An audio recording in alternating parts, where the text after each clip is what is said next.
Comencé a trabajar en el turno de noche de un hospital pensando que sería más tranquilo que el turno diurno, pero poco a poco empecé a notar conflictos y comportamientos extraños entre algunos empleados que llevaban años allí.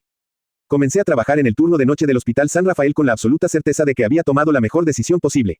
Durante los meses que había trabajado en el turno de día, había conocido el verdadero significado de la palabra agotamiento. Pasabas horas corriendo de una habitación a otra, escuchando quejas, respondiendo preguntas de familiares angustiados, recibiendo pacientes nuevos sin descanso y tratando de cumplir con todas las tareas mientras el ruido, las prisas y la presión no te daban ni un solo minuto para respirar.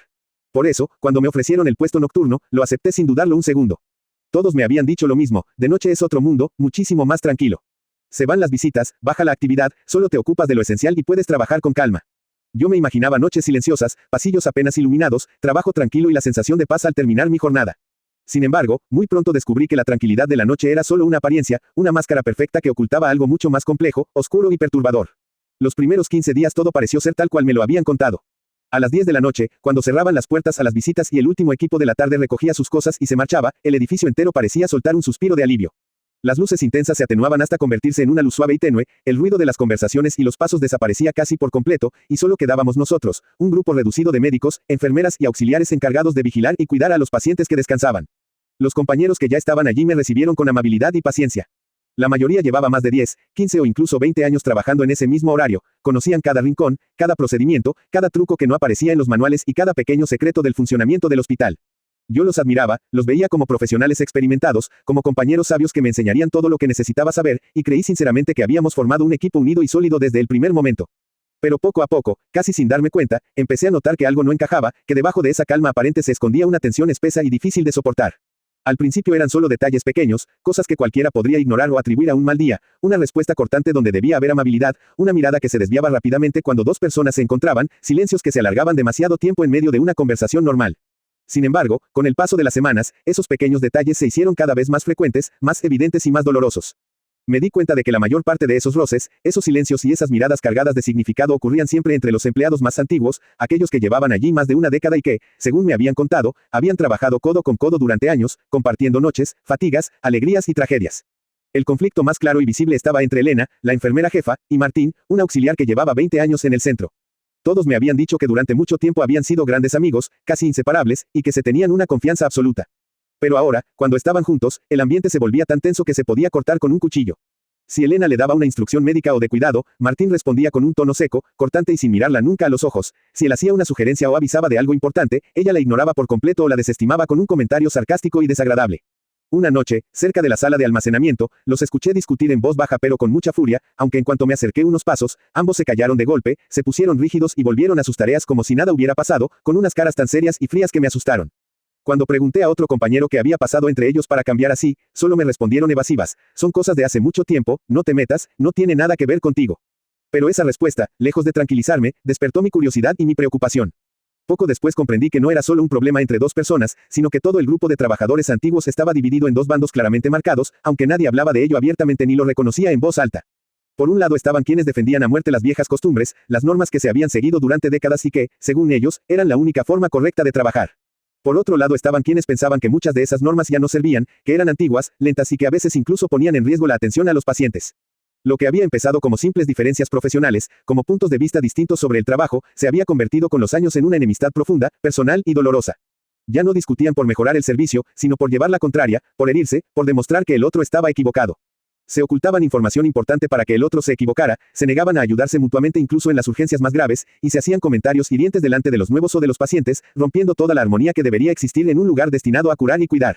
Pero lo más inquietante, lo que realmente me hizo sentir que algo extraño y sobrenatural ocurría en esas noches, no eran solo las peleas ni las divisiones, sino esos comportamientos que no tenían ninguna explicación lógica ni humana. Empecé a ver cosas que me helaban la sangre y que no podía comprender. Algunos de ellos, personas serias y cuerdas, de repente se quedaban parados en medio del pasillo, mirando fijamente una pared vacía, una ventana cerrada o una puerta cualquiera, durante minutos enteros, con la cabeza ladeada y una expresión de absoluta atención, como si estuvieran escuchando voces o sonidos que el resto de nosotros no podíamos percibir en absoluto. Otros hablaban solos, en voz muy baja y entrecortada, susurrando frases que nunca logré entender, pero que siempre sonaban tristes, angustiadas o llenas de culpa, como si estuvieran pidiendo perdón a alguien que no estaba allí. Había noches en las que, al recorrer las salas vacías a las 3 de la mañana, la hora más oscura y silenciosa, me los encontraba parados frente a la entrada del ala antigua, esa zona del hospital que estaba cerrada, oscura y que ya no se usaba, donde solo se guardaban camas viejas y equipos obsoletas. Se quedaban allí inmóviles, sin mover ni un solo músculo, mirando la puerta cerrada con una mezcla de miedo, tristeza y dolor que me ponía los pelos de punta. En cuanto yo hacía el menor ruido o me acercaba, reaccionaban de golpe, como despertando de un sueño profundo y aterrador, me miraban con ojos asustados y se iban corriendo, retomando sus tareas como si nada hubiera pasado. Lo más extraño de todo era que nadie, absolutamente nadie, quería hablar de ese lugar. Si yo mencionaba el ala antigua, si preguntaba por qué estaba cerrada o qué se escondía detrás de esas puertas polvorientas, todos cambiaban de tema al instante, me daban respuestas cortantes o me decían solo, olvídalo, eso no importa, solo es una parte vieja, sucia y sin uso, no vale la pena ni mirarla.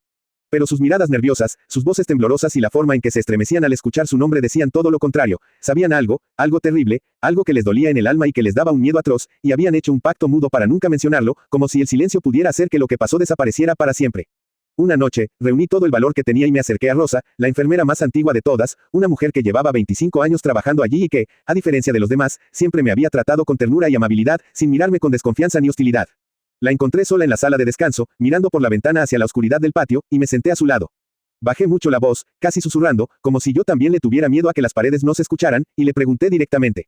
Rosa, por favor, dígame la verdad. Ya no puedo fingir que no veo nada. Veo cómo se tratan, cómo se miran, el rencor y el miedo que hay entre ustedes. Y veo también que todos evitan esa zona antigua como si fuera una maldición.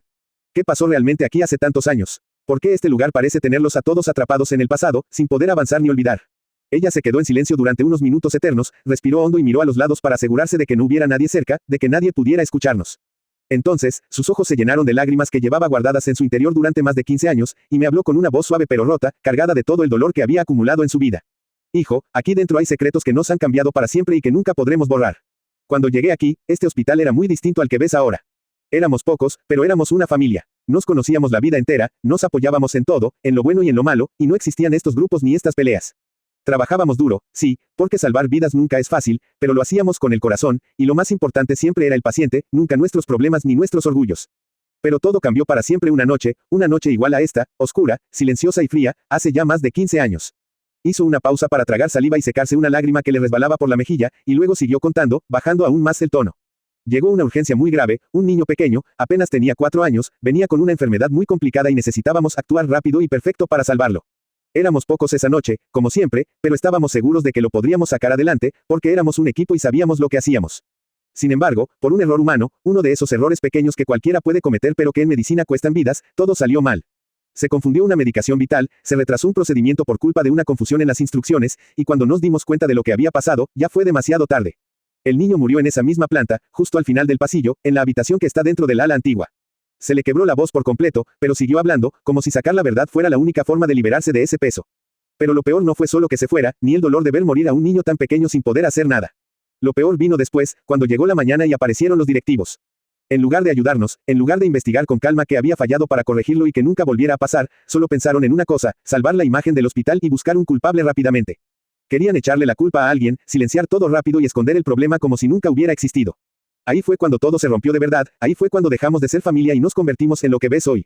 Unos empezaron a echarle la culpa a otros por miedo a perder el trabajo o a ser demandados, otros guardaron silencio por cobardía o por miedo a las consecuencias, y los pocos que intentamos decir la verdad completa, sin señalar a nadie sino contar lo que realmente pasó, fuimos apartados, ignorados y tratados como enemigos.